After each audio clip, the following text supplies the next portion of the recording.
Boa noite, meus irmãos. A paz. Eu e a Vânia estava vindo ali na estrada e bem sossegados, cantando, conversando, assim, que na nossa cabeça, por algum motivo, a gente estava que o horário era 18h30 na nossa cabeça, né?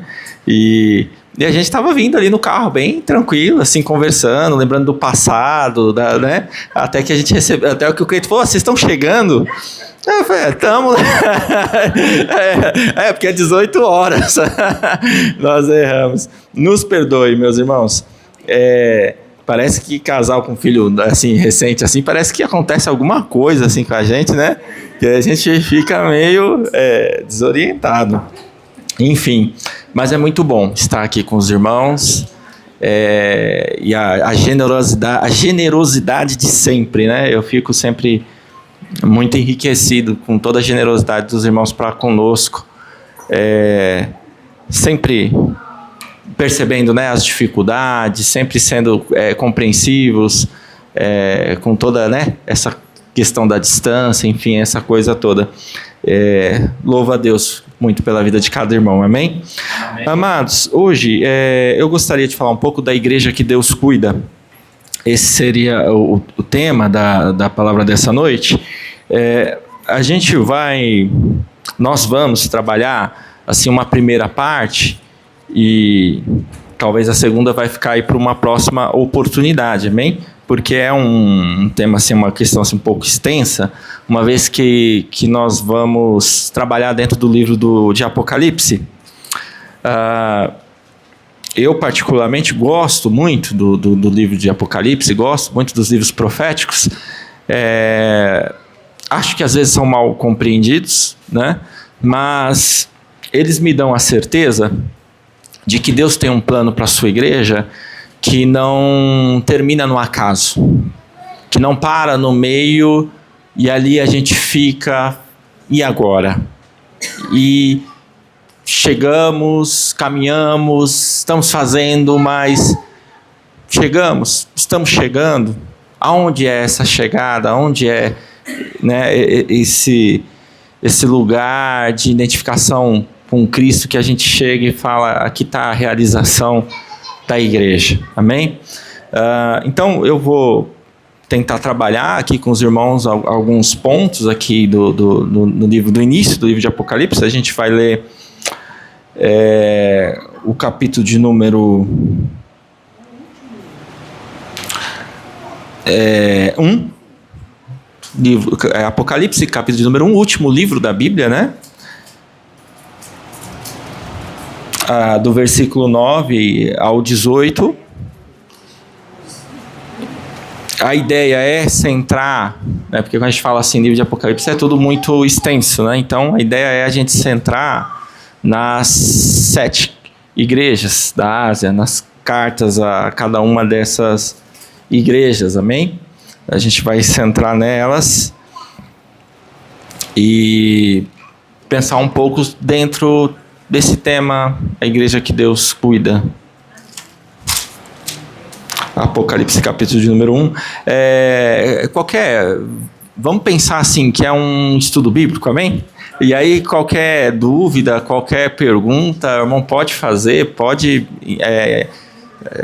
tá, irmãos, fazer qualquer colocação. A gente sabe que esses temas geralmente, esses textos bíblicos geralmente são um pouquinho mais complicados às vezes, então qualquer questão que algum irmão tenha, queira colocar, queira perguntar, né? Qualquer coisa eu peço ajuda para o Gilberto, para o Cleiton, para os teólogos aí da comunidade de plantão, aí o Guilherme, né? Os irmãos aí que tem repertório também para nos ajudar, né? Então, os irmãos podem perguntar à vontade. Alguém aqui vai saber, irmãos. Pode ser que não seja eu, mas alguém vai saber ou o Espírito Santo vai revelar, amém? Apocalipse, capítulo de número 1, versículo de número 9. Vamos ler? Eu, João, que também sou vosso irmão e companheiro na aflição e no reino e paciência de Jesus Cristo, estava na ilha chamada Patmos, por causa da palavra de Deus e pelo testemunho de Jesus Cristo. Eu fui arrebatado no Espírito no dia do Senhor, e ouvi detrás de mim uma grande voz como de trombeta, que dizia: Eu sou o Alfa e o Ômega, o primeiro e o derradeiro, e o que vês, escreve num livro, e envia às 7 igrejas que estão na Ásia, a Éfeso, a Esmirna, e a Pérgamo, e a Tiatira, e a Sardes, e a Filadélfia, e a Laodiceia. Versículo 12.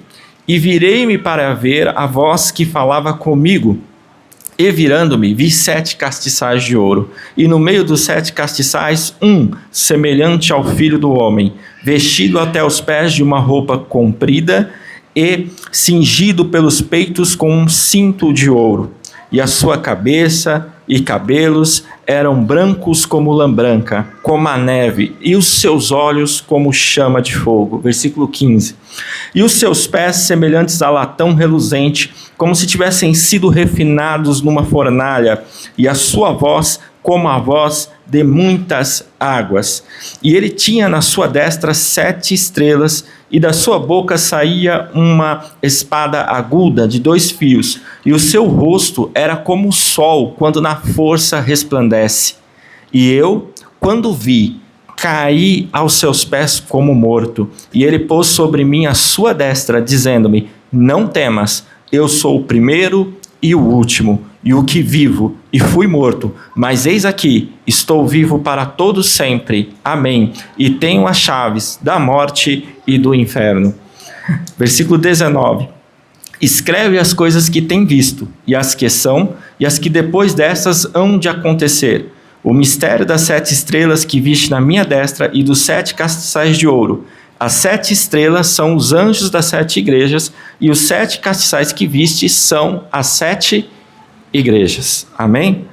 Amados, cabe um esclarecimento, assim, vamos tecer alguns pontos, assim, de interpretação de como que a gente pode começar a navegar, assim, por esse livro de uma forma segura, sem cometer exageros de um lado ou de outro. Qual é a hermenêutica, assim, que a gente poderia usar?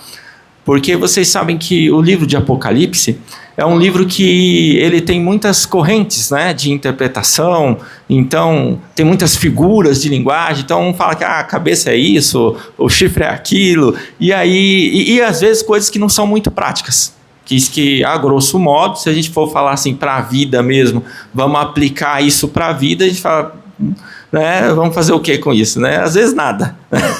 Então a gente tem que ter cuidado com a abordagem que a gente vai ter nesse sentido, porque senão a gente caminha, não caminha para lugar nenhum. Bem, qual é a maneira assim, que a gente vai, o principal princípio que a gente vai seguir nesse livro? É que, primeiro, toda a Escritura é inspirada. Esse é o primeiro ponto, né? Está lá em Timóteo, que Paulo fala para Timóteo. Toda a Escritura ela é divinamente inspirada. Esse é o primeiro princípio que nós vamos seguir. Que cremos na Escritura como um todo. Podemos não compreendê-la como um todo. Podemos não entender todas as suas partes. Podemos até ter divergências de entendimento relacionado a alguma parte do texto bíblico. Mas, a princípio, toda a Escritura é inspirada. Então, se os irmãos vieram assim da mesma tradição cristã que nós acreditamos que de Gênesis a Apocalipse a Bíblia contém princípios e ensinamentos e é a voz de Deus falando à sua igreja. Amém? Amém. Cremos nisso. Cremos que a Bíblia ela deve ser interpretada não isoladamente, seus versículos, porque a Bíblia inicialmente ela não foi escrita assim, né, separada em versículos, em capítulos. Era um texto corrido.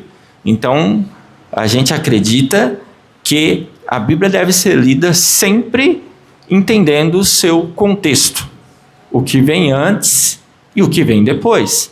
Nenhum versículo isolado, sozinho, ele transmite a mensagem por inteira. Ele pode dar pistas, ele pode dar uma ideia, mas uma interpretação segura da palavra de Deus, ela é feita quando nós observamos o contexto. Qual é o contexto de um versículo? O capítulo. Qual é o contexto de um capítulo? O livro que aquele capítulo está inserido.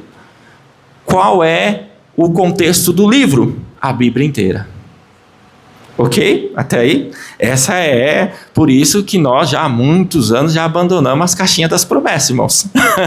Né? Se alguém ainda estiver usando, por uma questão de conforto, tudo bem, continua, tudo bem. Mas é só por uma questão mesmo de conforto, porque a gente já abandonou as caixinhas da promessa, porque nós sabemos, né, que aquela ideia de um versículo solto, abrir e falar que Deus falou, pode nos levar a vários problemas assim de entendimento do que Deus está falando.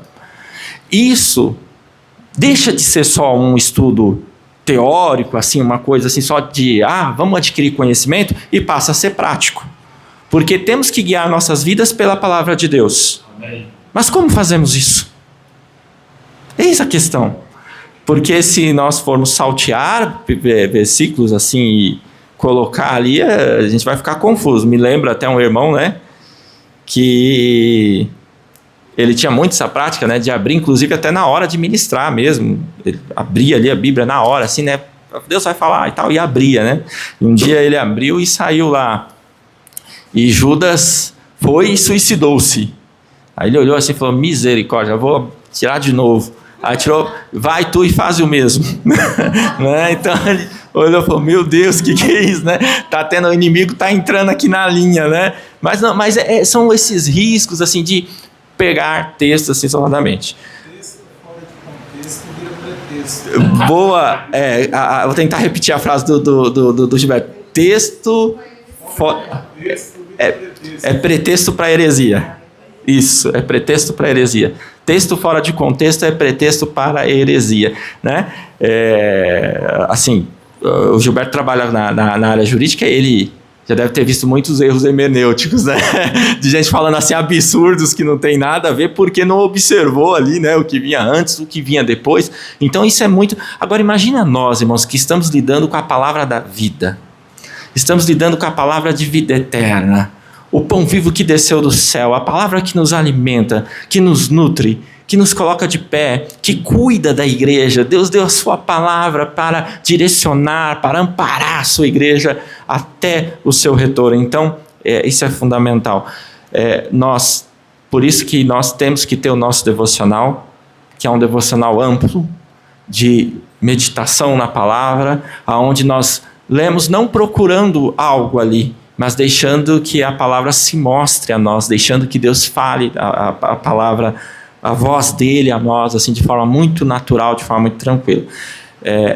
Esse também é uma questão de princípio. Toda vez que nós vamos a um texto da Bíblia, com o intuito de validar uma crença ou uma verdade nossa, nós já estamos correndo o risco de começar a distorcer os textos. Então, o ideal é lermos a palavra e pedindo para que o Senhor venha tirar do nosso coração aquela ansiedade que faz nós queremos ouvir coisas de Deus ali que Deus não está falando ali. Não posso acrescentar nem tirar, né? Exatamente. A gente, no ímpeto da realização do nosso eu acabo acrescentando ou tirando alguma coisa para me satisfazer. Exatamente. E isso é perigosíssimo, ainda mais quando eu começo a comparar a palavra de Deus para respostas práticas do dia a dia da vida, do que eu vou fazer, como emprego, trabalho, casamento. Eu preciso olhar para a palavra como um todo, eu preciso meditar nela sem levar a ela já validada uma resposta que eu quero. Olha, eu quero fazer isso, então eu já vou procurar aqui uma listinha de textos para apresentar em minha defesa. A palavra como mecanismo de defesa própria. Exatamente, a palavra ela não é isso. Eu não gosto de tal coisa, então eu vou procurar um fundamento bíblico que defenda a minha tese. Até uma discordância entre irmãos mesmo. Aprender, né? Que o correto Sim. Isso que você falou. Ir para aprender a verdade que a palavra tem para mostrar. O que ela tem para dizer. Exatamente. Eu sempre digo assim, a palavra de Deus tem voz própria. Amém. Nós não precisamos dar voz a ela. A palavra de Deus tem voz própria. Não precisamos fazer nenhuma, coisa extraordinária e tentar dar voz ou ir a ela já ali com pensamentos já pré-concebidos, falando assim, olha, eu vou procurar uma tal resposta para tal coisa, para validar essa certeza que eu tenho, porque, olha, tá, mas eu estou em dúvida entre praticar algo ou não, e aí, o que eu faço? É simples, é só não praticar. Porque se você já está em dúvida, você tem que levar em consideração o seguinte, que caso aquilo seja errado, e você mesmo assim você iria fazer, se você está em dúvida, então você já não faz, porque você não vai correr isso de desapontar o seu Senhor, horas. Se você está dizendo para Deus que você correria esse risco de, na dúvida, fazer algo que pudesse atentar contra a santidade de Deus ou desobedecer a Deus, então mesmo que aquilo não seja de fato um erro, pode se tornar um grande problema na sua vida. Percebe como até a questão do que é errado e certo, ela toma outra amplitude? Porque se eu tenho dúvida relacionada a um comportamento meu, se eu devo ou não fazê-lo, e na dúvida eu falo, vou fazer, então quer dizer que eu estou desconsiderando a possibilidade que eu estaria desagradando a Deus. Se você tem dúvida e não tem paz, acabou, meu irmão. Acabou. Né? Não é de Deus. A palavra de Deus diz que onde Deus opera, existe paz, suavidade, nação. Se tiver alguma coisa fora disso, exatamente. Exatamente. Dito isso, qual que é a regra que a gente vai seguir aqui dentro do livro de Apocalipse? É muito simples. Deixar o texto dizer o que o texto diz. A gente pode, eu vou fazer aqui, vou dar um exemplo para os irmãos aqui de uma interpretação do capítulo. Tá aqui no capítulo. É que só para os irmãos entenderem, as minhas Bíblias são assim, viu, irmãos? Ó, é tudo. Então até os olhos aqui acompanhar. E essa aqui já me acompanha um tempo. Isso, nós vamos fazer uma breve interpretação do capítulo 4, da cadeia de versículos que vai do versículo 6 ao versículo 11, só para mim dar um exemplo para os irmãos, do que é uma interpretação que faz sentido e do que não faz sentido. Como assim é que faz sentido? A gente vai cruzar as figuras que vão aparecer aqui nessa sessão com outras grandes porções da Bíblia. Os irmãos vão entender bem. Vou dar um exemplo claro assim, de interpretação, aí a gente volta para 7 cartas, ok? Tá? Hoje é um estudo, tá, irmãos? Não é nem pedir permissão, mas tudo bem, né, Cleiton? Tá? Capítulo 4, versículo 6. Olha que dificuldade, né? E por que eu estou falando isso, irmãos? Por que eu resolvi pegar esse tempo? Por que Deus encheu meu coração para falar sobre essas coisas hoje? É porque, assim, nós temos que amar tanta palavra. Os nossos olhos têm que brilhar quando nós olharmos para a palavra de Deus. Então, nós temos que pegar as dificuldades que nós temos em relação a meditar na palavra e perceber que Deus quer que nós meditemos nela para que Ele nos ilumine. Aliás, esse é um outro princípio. Não precisa alterar as palavras, é só uma questão de conceito, né? A palavra de Deus ela já está revelada. Amém. O próprio nome Apocalipse significa revelação. Logo, quando nós oramos para Deus revelar a sua palavra, na verdade o que nós estamos querendo dizer é que nós estamos orando para que Deus ilumine o nosso entendimento para a compreensão daquilo que já está revelado. Então por isso que nós não saímos buscando revelações extraordinárias, porque já foi revelado, o véu já foi rasgado, o livro está aberto, né? Amém? Versículo 6 do capítulo 4, ele vai falar o seguinte, eu não vou ler os versículos na íntegra só para a gente ganhar um pouquinho de tempo, tá? Porque vocês não têm culpa, quem chegou atrasado fui eu, né? Não foi vocês, então eu vou deixar vocês aqui até meia-noite.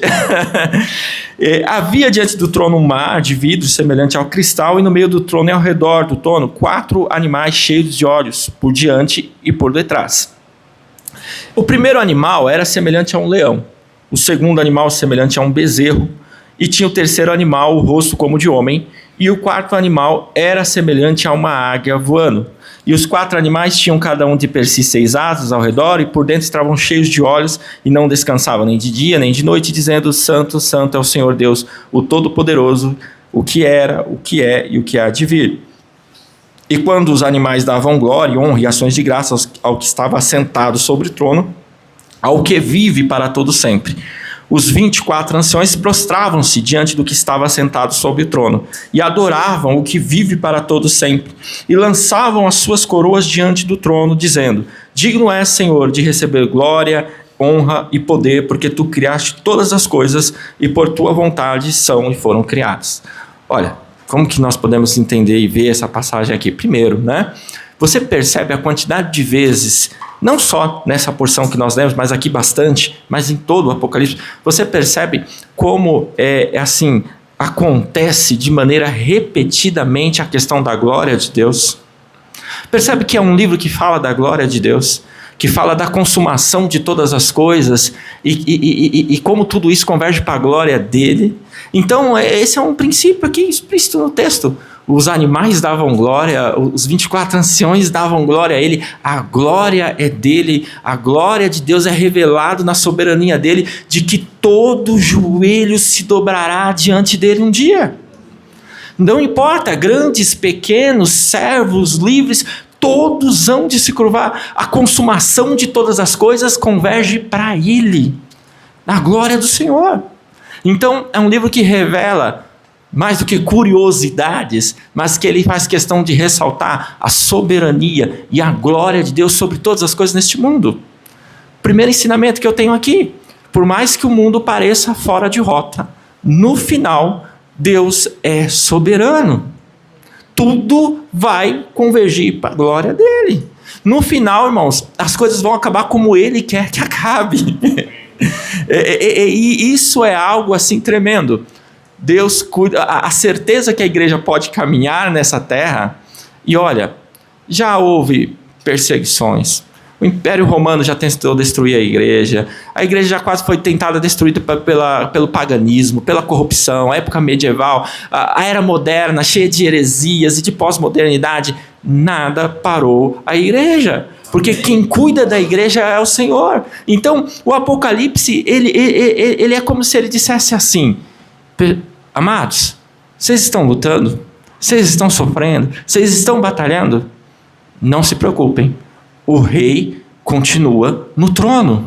Ele não perdeu seu domínio, ele não perdeu sua glória, ele não perdeu sua soberania. No final, tudo converge para a glória dele, não importa quão feio as coisas aqui pareçam. Da onde você tira esse conceito todo? O contexto histórico do livro. As igrejas da Ásia estavam sendo fortemente perseguidas, sendo obrigadas à adoração ao imperador, idolatria, feitiçaria, uma situação muito difícil na vida da igreja. Todos os apóstolos tinham morrido, só o apóstolo João estava vivo e tinha sido desterrado para a ilha de Patmos. De repente todo mundo começa a se perguntar: peraí, o que está acontecendo? Os apóstolos morreram, a igreja está sendo perseguida de uma forma implacável, o último apóstolo vivo está lá desterrado na ilha de Patmos. O que vai acontecer com a igreja? Deus aparece, para João, fala assim: João, fica tranquilo, porque a igreja eu cuido. O destino desse mundo inteiro está nas minhas mãos. No final, tudo vai dar certo, meu amigo, porque eu estou no controle de todas as coisas. Eu não perco a minha soberania, o meu controle, o meu domínio. No final, toda a terra, grandes, pequenos, todos vão se curvar diante de mim. Fala para a igreja, manda João para a igreja, escreve as coisas que eu vou te mostrar e manda para. Então, mais do que um livro de curiosidades, o livro do Apocalipse é um livro de esperança. Então, por isso que todas as oportunidades o livro ele foca para a glória de Deus, ele foca para a glória de Cristo, ele aponta para Cristo. A nossa regra, eu creio que os irmãos já devem ter ouvido isso aqui, ou em Valinhos, ou em outro lugar, mas a nossa regra principal de hermenêutica da Bíblia é que Cristo é o centro. Essa é a nossa principal ferramenta hermenêutica. Tudo tem que apontar para Cristo. Cristo é o centro da Bíblia, não é o ser humano. Apesar de Deus nos dar, por sua infinita graça e misericórdia, um manual para vivermos, para aprendermos, para sermos edificados, a Bíblia não é sobre nós, é sobre Ele, é para revelar Ele, para revelar a glória dele, para falar dele, como ele salva o homem. E aí ele mostra dentro da Bíblia a natureza pecaminosa do homem e a redenção. Porém, o centro da Bíblia. A Bíblia, a nossa regra fundamental hermenêutica é Cristo como centro. Se Cristo é o centro, vejam bem, ele cita aqui no versículo 7 4 animais. Ele fala, um, semelhante ao leão. Ele fala, o segundo, semelhante ao bezerro, ou em algumas versões, a um boi. O terceiro animal, o rosto como de homem. E o quarto animal era semelhante a uma águia voando. Irmãos, durante todas as culturas, em todas as épocas, o leão ele sempre foi tido como um animal de força, como uma espécie de rei, assim, né?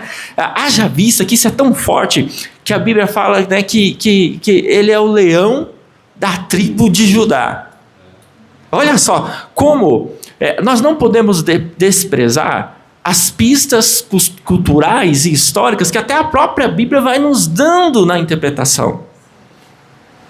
Cristo é o leão da tribo de Judá. E esse versículo aqui, a regra hermenêutica nossa é que tudo na Bíblia aponta para Cristo. E aí ele começa dizendo que tem 4 animais, e aí ele fala que o primeiro, um leão. Por que leão? Porque aponta para Cristo. Como? O Evangelho de Mateus.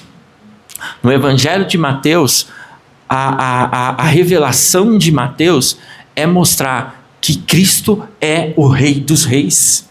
É o Rei de Israel, é o Rei dos judeus, é o Rei de toda a terra. Ele é o Messias prometido que veio para reinar. Esse é o centro do livro de Mateus.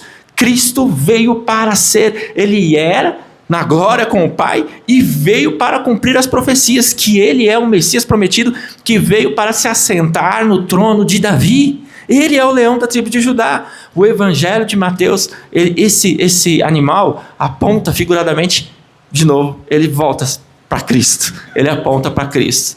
Ele não necessariamente é Cristo, ele aponta para Cristo, falando, Cristo, ele é o leão da tribo de Judá. Aquele que veio para se assentar no trono de Davi. O Messias esperado, que veio para governar e vai, da sua soberania, governar sobre todos os povos, inclusive sobre Israel. Amém? Coisa extraordinária. Se o primeiro aponta para o primeiro evangelho, o segundo animal aponta para... Alguns irmãos ficou tentados a falar. Se o primeiro animal claramente aponta para o primeiro evangelho, então o segundo animal aponta para...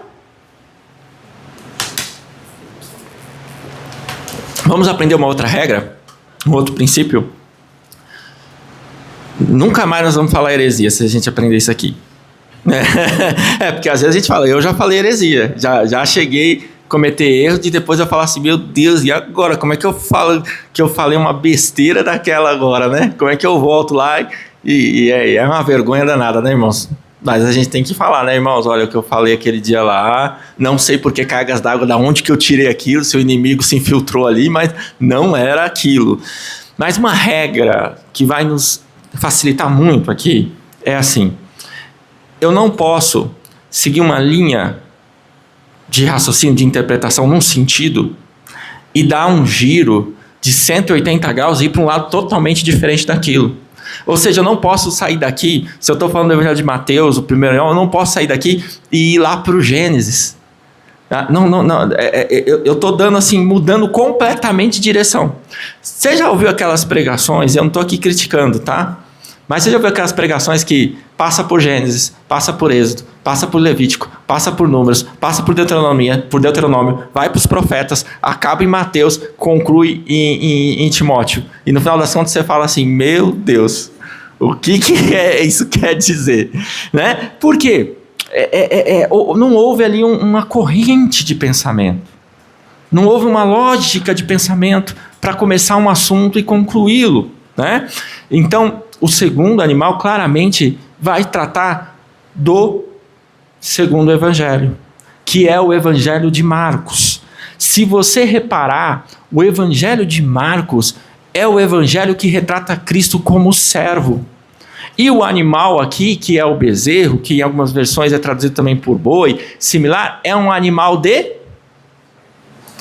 O Filho do Homem não veio para ser servido, mas para servir. Percebe como sistematicamente bate as informações? Elas fazem com sentido natural. A gente chama isso de sentido natural. Você não precisa de nenhum grande assim, esforço para falar assim, nossa, eu vou acreditar nisso aqui. Não, naturalmente como um rio. Como um rio ele vai indo. Se o primeiro aponta para Mateus, se o segundo aponta para Marcos, o terceiro deve apontar para... Qual é o principal título utilizado para se referir a Cristo no Evangelho de Lucas? Filho do homem. Lembre-se que Lucas não foi discípulo de Jesus.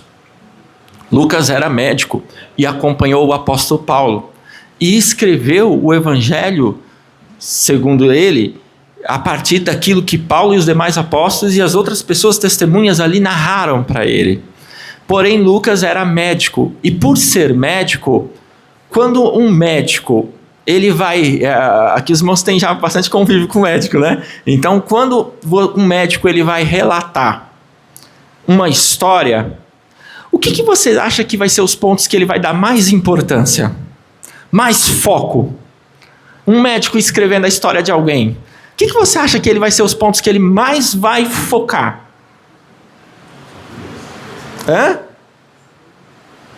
Podem falar, irmão, vocês estão muito acanhados.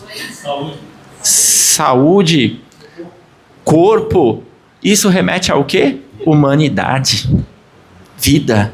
Humanidade. Naturalmente, Deus, pela sua infinita graça e misericórdia, pelo seu Espírito Santo, ele escolhe Lucas, o médico, para falar de Jesus, que também é homem. E por isso, Lucas é recheado, você vai encontrar lá, frequentemente, filho do homem. Aliás, tal expressão só vai ser assim, utilizada assim, com uma grande proporção. Aí os irmãos me ajudam, que a memória é fraca. Se não me falha a memória, no profeta Ezequiel. Que repetidamente Deus fala ao profeta Ezequiel, filho do homem, profetiza. Filho do homem. Mas por que Deus toda hora está falando para Ezequiel, filho do homem, filho do homem? O filho do homem vai vir e vai levantar o vale de ossos secos, trazendo vida. Né? Então aponta para Lucas, o terceiro animal, o rosto como de homem. O quarto animal era semelhante a uma águia voando. Olha, eu não preciso nem entender muito de águia, porque se o primeiro apontou para Mateus, se o segundo aponta para Marcos, se o terceiro aponta para Lucas, o próximo aponta para o Evangelho de João. Uma águia. Como é que eu retrato uma divindade? Uma águia voando. E aí você pensa assim, do que trata o Evangelho de João? Em italiano, né? E la parole era Dio, e Dio era la parole, né? Que é o versículo 1 do Evangelho de João. Estão lembrados? Né? Que o verbo se fez carne, é o Jesus que é Deus. É o Cristo que é Deus, que está ali, a sua divindade, se despiu ali da sua glória e se encarna, e o verbo se faz carne. João vai falar da divindade de Cristo, vai revelar Cristo ao ser humano como a divindade. Percebem como isso é importante para nós? No sentido de que Cristo é completo. Amém. Por inteiro. Ele é o Rei dos Reis. Ele é aquele que veio, que era para ser servido, mas veio servir. Ele é aquele que é homem, se identifica com o homem, com a natureza humana, o Filho do homem. Ele é aquele que é o Deus encarnado que se faz homem, o Cristo completo. Toda a força, todo o poder, toda a glória é a Ele. Amém? E por fim, eu vou dar uma pulada aqui só para a gente ganhar tempo. Versículo 10, ele fala dos 24 anciões, que prostravam-se diante do que estava sentado sobre o trono e adoravam o que vive para todos sempre, e lançavam suas coroas diante do trono. Irmãos, na Bíblia, eu, pelo menos assim, se eu tiver enganado, algum irmão me ajude, mas pelo que eu me lembro, na palavra, promessa de coroa só tem para um povo, Eu só vi para um povo. Coroa na eternidade eu só vi para um povo. Para a igreja. Combati o bom combate, acabei a carreira, guardei a fé e já... O que está escrito lá? A coroa. Então, assim, as cartas também, nas igrejas da Ásia, aqui as 7 cartas, também vai ter a promessa de coroa. Ora, se esses 24 anciões estavam lançando, irmãos, aí vamos fazer uma conta de matemática simples, né?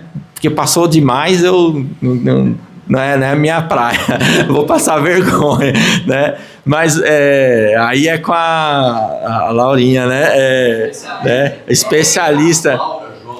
Quando eu vi lá nessa minha que ela estudava esses trem, eu falei, não, o Guilherme vai ter trabalho, não é possível, rapaz. A pessoa, né?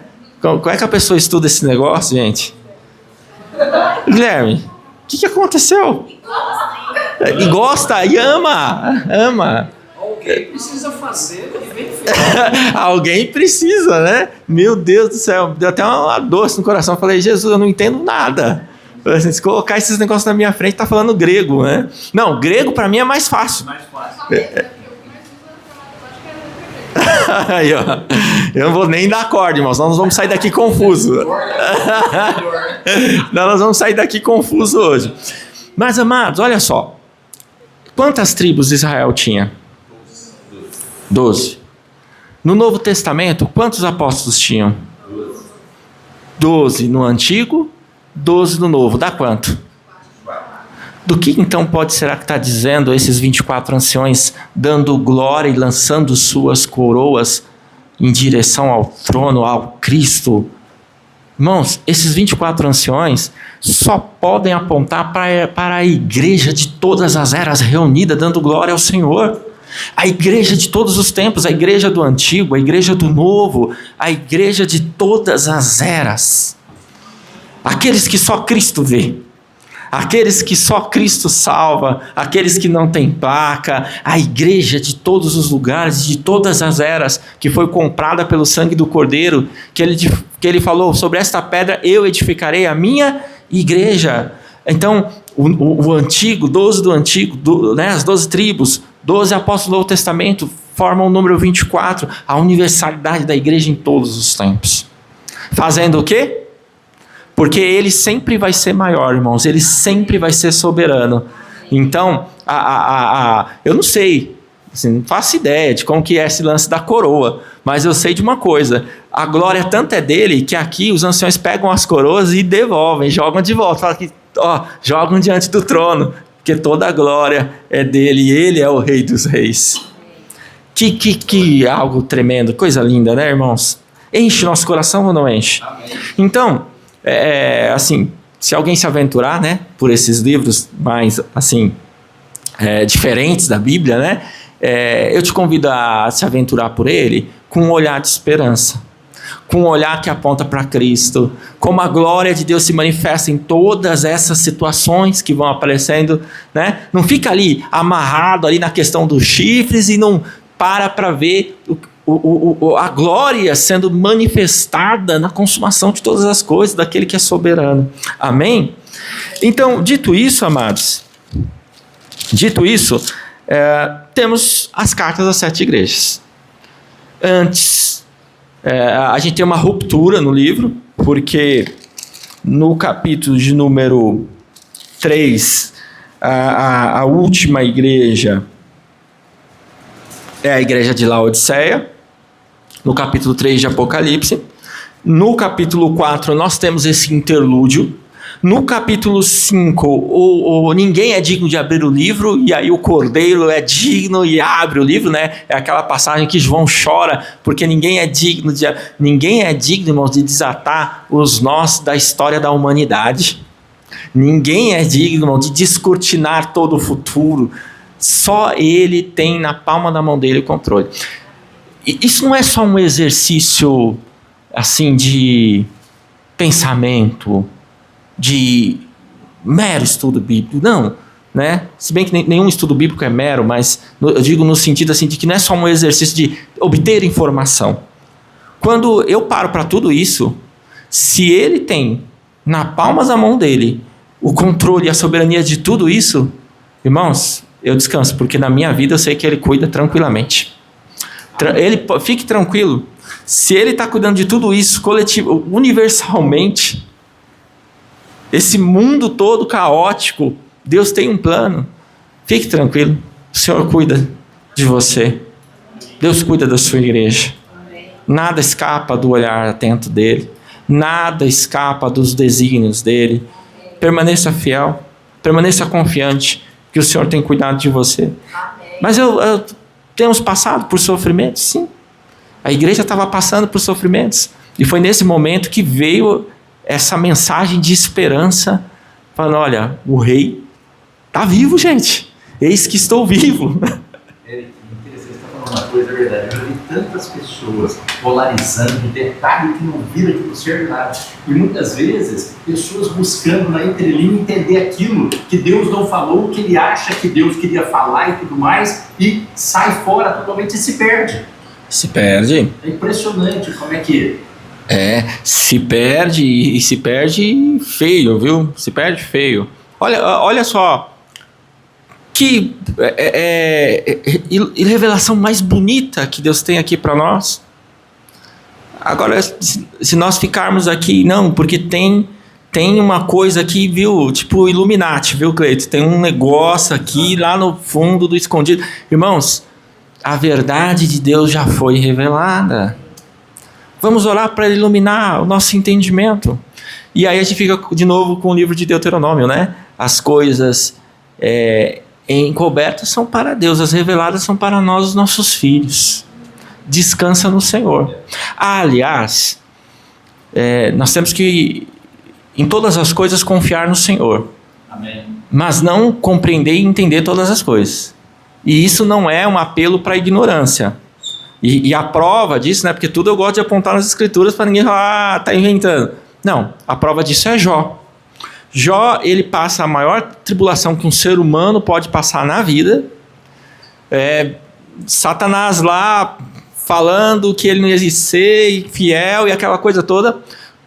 Gente, Jó perdeu seus filhos. Tudo. Saúde, bens materiais, filhos. Olha, Jó só não perdeu a esposa. Só não perdeu a mulher que ficou lá, né? A serva ficou lá. A bênção ficou lá, né? Que falou, Jó, amaldiçoa, né? Amaldiçoa e morre, porque na tua... agora eu entendo a pobre coitada da mulher, irmãos. Às vezes eu acho que o pessoal é muito duro com aquela mulher, porque eu vou te falar uma coisa. Qual a mulher, vamos ser sinceros, qual a mulher, irmãos, que do lado do marido vai ver o cabra perder saúde, perdeu os filhos, perdeu tudo. A Bíblia diz que Jó se deitou no monturo, ou seja, no lixão, porque tinha tumores dos pés à cabeça, irmãos. Né? Jó estava com o corpo apodrecido. Né? E aí já amaldiçoa e morre, porque, né? Ou esse seu Deus não é Deus, ou você fez alguma coisa muito grave e ele está te punindo por tudo isso. O livro de Jó inteiro é Jó debatendo. Não fiz nada, sou fiel, não fiz nada, sou fiel. Irmãos, quando chega lá no final do livro, que Deus aparece para Jó, Deus dá uma longa explicação para Jó do porquê de tudo aquilo, amém? Não, irmãos. Não. Não.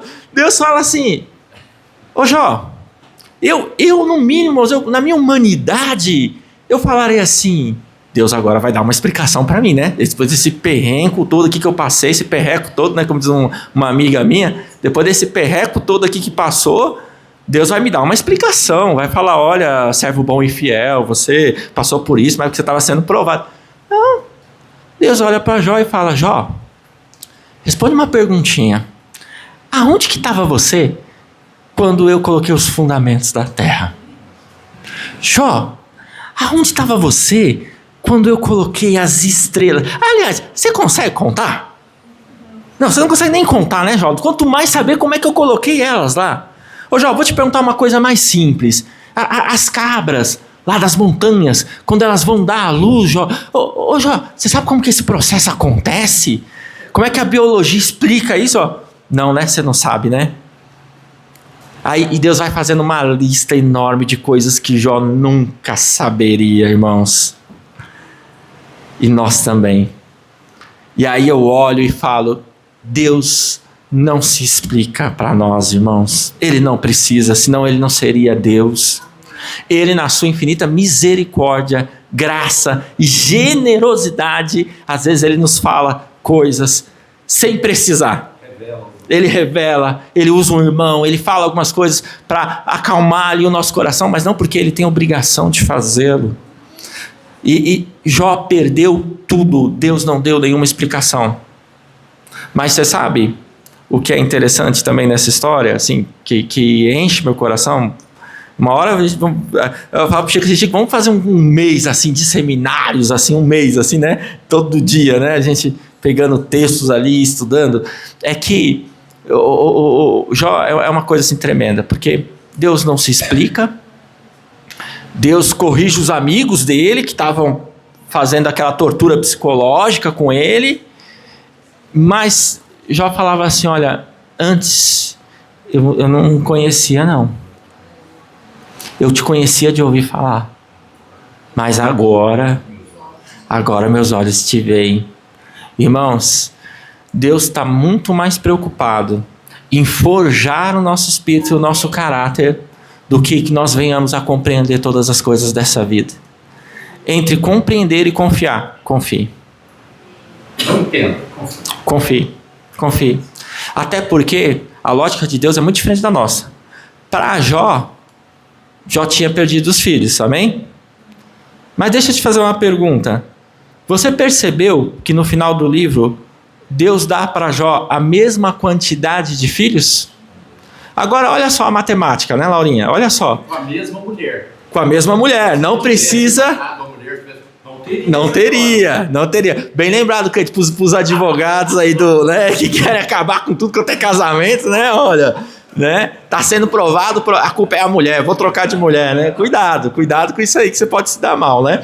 Mas olha só, todos os bens, tudo que Jó recebeu, ele recebeu em dobro. Todas as propriedades, os gados, tudo ele recebeu em dobro. Porém, os filhos não. Os filhos Deus deu a mesma quantidade. Por quê? Deu a mesma quantidade. Sabe por quê? Porque os filhos ele não perdeu. Ele perdeu bens. Ele perdeu propriedade. Os filhos Deus tomou para si. Ele não perdeu. Você não perde aquilo que é de Deus. Os filhos são dele. É verdade. Esses dias eu estava conversando com Deus falou o seguinte, Cleiton, antes dos filhos serem seus, são meus, tá? Acalma teu coração, porque os filhos são meus. Então, Cleiton, você é a minha certeza de que eu vou ficar velhinho e vou estar ali falando, ai meu Deus, a Esther, tenho que cuidar da Esther, tenho que ajudar a Esther, tenho que ver a Esther. Pai, já viram um pai mais coruja que esse, irmãos? É uma bênção, irmãos, glória a Deus, que família linda, é uma bênção isso é uma bênção. Já passei tantas bênçãos, já passei por tantos perigos, já passei por tanta coisa na minha vida, que eu não esqueci até hoje. Olha que glória. E a gente tem que se transformar dentro do Senhor, porque quanto mais a gente agradece, mais Ele fortalece a nossa vida. Sim. Do poder que Ele tem na gente. E, irmãos, nossos filhos, nossa família é do Senhor. Amém? Seus filhos, acalma teu coração, seus filhos são do Senhor. E essa questão para mim, Jó, ela é tremenda. Porque eu esperava o dobro. Aí Deus foi lá e deu uma coisa, porque Deus falou, não, Jó, de filho você não perdeu nada, porque não era teu. Tá? Não era teu, estão comigo. E aquilo que está com Deus, Ele cuida. Amém? Isso é tremendo. Amados, por fim, para nós concluirmos, né? Como eu falei hoje, uma introdução, né? Vamos dizer assim, hoje não deu para fazer essa primeira parte, vamos orar ao Senhor, né? Hoje foi só uma introdução, tá? Uma introdução. Ficou as 7 cartas. As 7 cartas é uma carta endereçada para cada região. Lembrando que na época a gente já sabe, isso já é de conhecimento nosso todos aqui, que não haviam igrejas como haviam ministérios como haviam hoje. Cada região tinha uma igreja, era a igreja daquela região. Então era a igreja que ficava em Filadélfia, era a igreja que ficava em Éfeso, era a igreja que ficava em Corinto. Não havia essa segregação assim de ministérios igual tem hoje, né? Não tinha nada disso. Então, como que era feito? O apóstolo escrevia a carta era encaminhada por algum mensageiro, geralmente algum ajudante ali do apóstolo, ou algum servo, alguém que estava ali fielmente se ajudando ele na obra. A pessoa levava, né, aquela carta ali e era lida para toda a igreja. Tá? Então a igreja se reunia e o presbítero daquela igreja, o pastoreio daquela igreja, ele reunia ali as pessoas e lia ali, né? Olha, ele se encontrava e lia aqui a carta e isso permitia também que fizessem-se cópias. É por isso que o Novo Testamento ele foi preservado, porque a carta não era uma coisa assim oculta, em segredo, que o presbítero ou pastoreio ali da igreja guardava. Não, aquilo era passado para os irmãos, era encaminhado para outras regiões, então faziam cópias, e graças a essa horizontalidade da igreja, você vê que esse modelo que a gente tem hoje de igreja institucional, ele não sobreviveria àquela época de perseguição, porque é tudo muito centralizado, né? E naquela época não, então começa a começar pelo... Imagina, né? A gente vê isso aí, né? As lideranças de hoje em dia, imagina, chegou uma carta do apóstolo João, não, ninguém vai ver não, eu vou examinar aqui, vou ver aqui o que eu vou passar aqui para vocês. Seria assim hoje, né? Hoje aí em muitos lugares seria desse jeito. Não, a igreja a carta era lida ali na comunidade, os irmãos eram feitos cópias, enfim. E cada carta aqui é lida. Começa com a igreja de Esmirna, né? Que significa mirra, né? Depois a carta para a igreja de Pérgamo, que significa alto ou elevado. Depois para a igreja de Tiatira, que significa sacrifício de trabalho. Depois para Sardes, né? Alguma coisa com aparência versus essência, enfim. Depois nós vamos para a igreja de Filadélfia e, por fim, a igreja de Laodiceia. Não podemos deixar de perceber assim, que essas cartas foram lidas para irmãos que estavam lá, vivendo, congregando, caminhando lá. Entretanto, a mensagem dessas cartas claramente é para a igreja de todos os tempos. Mais preocupante, assim, que é o ponto que eu queria fechar hoje, e aí numa próxima oportunidade a gente vai destrinchar carta por carta, é o final. É a última carta, que é a carta da igreja de Laodiceia, do capítulo 3, do versículo 14, né? Praticamente em todas as cartas, Jesus deixa claro que conhece a igreja, conheço as tuas obras. Irmãos, Deus conhece a sua igreja, Deus conhece seu povo, isso é claro. Sim, não precisa montar nenhum esboço assim, sabe, né? Ô Jesus, vou me justificar aqui. Não, Deus conhece, fica tranquilo que Deus conhece toda a sua igreja, em toda a terra, de todas as épocas, Deus conhece seu povo, amém? E essa carta é a carta mais pesada que tem, é a carta de Laodiceia, porque se você imaginar o que Jesus fala para essa igreja é muito forte, né? Ele fala assim, ó, versículo 16: Por que és morno e não és frio nem quente, vomitar-te-ei na minha boca. É uma expressão muito forte, né? Você imagina? Isso foi lido assim em público para a comunidade. Imagina os irmãos, né? Às vezes a gente acha que tem algumas palavras que os irmãos dão que são pesadas, né? Mais pesado que isso aqui, né? Em público, assim, lido, e, né, os irmãos passaram ali. Segunda coisa, ele fala assim, olha, você não sabe que na verdade você acha que você tem um monte de coisa, mas na verdade você é um desgraçado, miserável, pobre, cego e nu. São características muito fortes assim. Tem ainda uma outra questão aqui. Ele fecha no versículo 20, né? ele não entra já falando de outro assunto. Ele entra falando assim, ó, eis que estou à porta e bato. Se alguém ouvir a minha voz e abrir a porta, entrarei até ele, com ele cearei e ele comigo. É também uma coisa muito forte, porque assim, muita gente usa esses versículos em campanhas de evangelização, tal, né? Olha, você abrir a porta, Jesus vai entrar. Mas nesse caso aqui, Jesus está batendo na porta da sua própria igreja. Jesus está falando assim, ó, eu estou do lado de fora e estou batendo na porta de vocês para entrar naquilo que é meu. Eu não estou aí. Estou batendo aqui na porta pedindo. E aí, se vocês abrirem, eu vou entrar. E vou cear com vocês.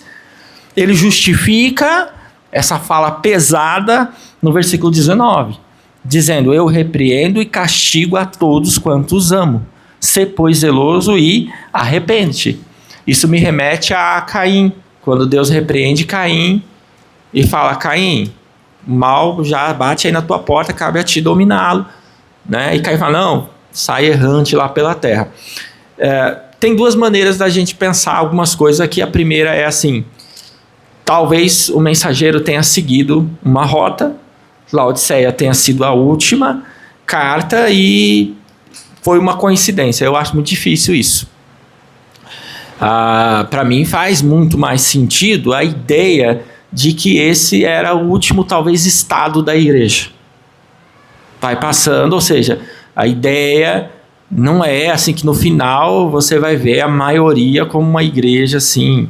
Há quem discorde de mim, tudo bem, é que é passível de discordância mesmo, né? Não estou sendo assim, mas pelo menos essa igreja do ponto de vista institucional acaba se parecendo muito com Laodiceia, porque é uma igreja que aparentemente ela é muito rica. Você vê que eles falam isso. Deus fala para elas assim, ó, você diz, eu não tenho falta de nada, eu sou rica, eu estou farta. Então, irmãos, não há como não dizer sobre algum aspecto que isso não é muito parecido com a igreja da pós-modernidade. Não a verdadeira igreja de Cristo, que não tem placa, que não tem nome, que é os escolhidos do Senhor. Não, essa igreja, a organização, assim, que é opulenta, mas que Cristo está do lado de fora, batendo na porta, pedindo para entrar. Né? E não é porque assim, o Eric está pregando agora para sair tocando fogo em tudo e derrubando, não é nada disso. É que assim, ele fala que ele castiga e repreende a quem ama. Então mesmo a igreja, na pior das situações, dos seus contextos, há um apelo aqui para ela de arrependimento e para que Cristo volte a habitar o centro da vida dessa igreja. Amém? Então, para a gente pensar mais sobre essas coisas, a gente teria que passar agora por todas as cartas, pensar bem sobre o que Jesus fala para cada igreja, em cada contexto.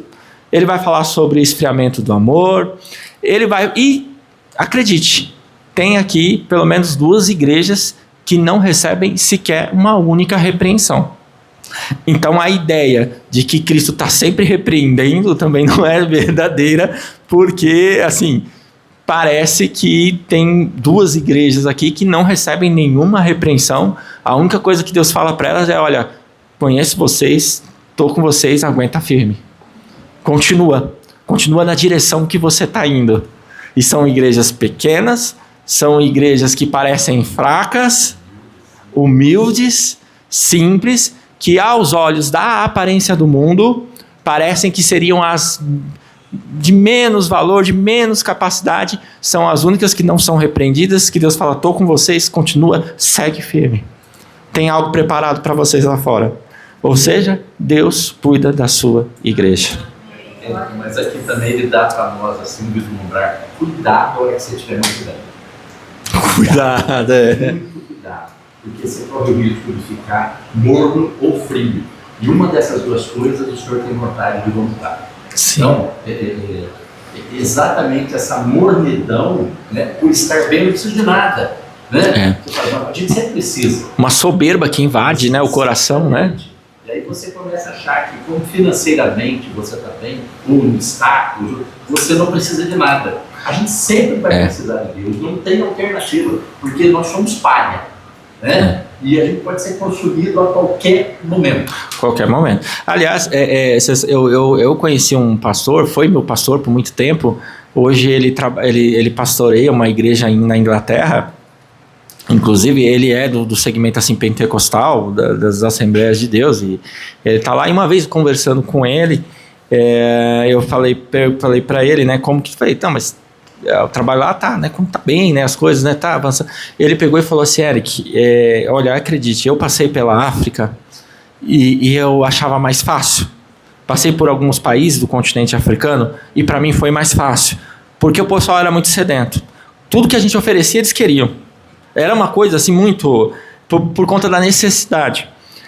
Aqui eu sinto uma resistência muito grande, porque eles falam assim, não preciso não. A gente chega com o evangelho e fala, isso aí já veio aqui antes o Brasil não era nem descoberto quando isso aqui chegou aqui.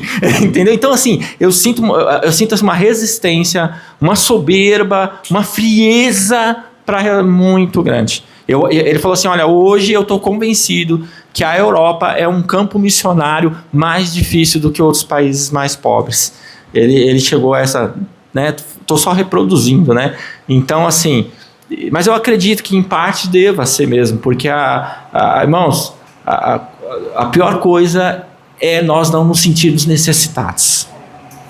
Precisamos nos sentir necessitados, dependentes do Senhor, saber que somos dependentes dele, sabe? Às vezes, irmão, como é bom, irmão, às vezes você não ter dinheiro para ir para um determinado lugar, que aí você vai para o culto, vai para a reunião com os irmãos. É verdade. Brincadeira à parte, irmão. Uma vez eu falei isso para o irmão quase chorou. Falou, não, fala isso não. Eu falei, às vezes Deus tem seus meios, né? Por quê? Porque até nisso, irmãos, sabe, a gente tem que aprender a se disciplinar, aprender a deixar Deus fazer a nossa agenda, irmãos. Como é difícil, irmãos, quando a gente pode fazer a nossa agenda. Não, aí a gente fala, não, peraí, eu posso, mas deixa Deus fazer a agenda, a minha agenda, para onde eu vou, de onde eu devo estar, como deve ser, amém? E aí toda a glória para Ele. Irmãos, vamos orar, fazer uma oração. Eu quero agradecer primeiramente ao Senhor por essa oportunidade que Ele nos dá hoje de estarmos reunidos. Eu queria orar, irmãos, para que a glória de Deus, assim, ela se manifeste sobre nós, para que esse sentimento da presença de Deus supra todas as necessidades emocionais que nós venhamos sentir, que o Senhor tem cuidado de nós, que Ele é capaz de cuidar de nós, irmãos. Nossa vida está no Senhor, nós confiamos nele, porque Ele é soberano, porque Ele é poderoso. Não é só que nós queremos que Ele cuide, Ele pode cuidar, Ele tem o poder para cuidar, toda a glória é dEle. Ele criou os céus, a terra e o mundo e tudo que nele há. Por isso eu quero declarar em nome de Jesus, Senhor, eu quero clamar a Ti hoje, Pai amado, que o Teu Espírito Santo, Senhor, Ele entre, Senhor, com uma convicção no nosso coração, que o Senhor tem o poder de cuidar da sua igreja em todos os aspectos, que o Senhor pode cuidar da nossa vida em todos os detalhes, que o Senhor pode suprir-nos em todas as esferas da nossa vida, Pai. Nós Te louvamos, Senhor, porque um Deus tão grande, um Deus tão poderoso, um Deus cheio de tanta glória, resolveu olhar para nós tão pequenos e nos abraçar com tanto amor, com tanta graça, com tanto cuidado. Confiamos em Ti, Senhor. Há momentos que nós não entendemos, há momentos, Senhor, que nós não compreendemos todas as coisas, mas nós confiamos, Senhor, na Tua soberania. Nós confiamos, Senhor, na Tua soberania sobre a igreja, sobre o mundo, sobre os tempos e as estações. Nós confiamos, Senhor, até que o Senhor volte. Nós continuamos confiando no Senhor, Pai. Nossa vida está nas Tuas mãos, Senhor. A Tua igreja está nas Tuas mãos, confiante em Ti, Senhor, porque não há lugar melhor para ir. Aonde iremos nós se só Tu tem as palavras de vida eterna, Senhor? Nós Te louvamos, Te exaltamos e Te bendizemos, Pai. Amém, Jesus. E amém. Amados, Deus seja louvado. Amém? Os irmãos estão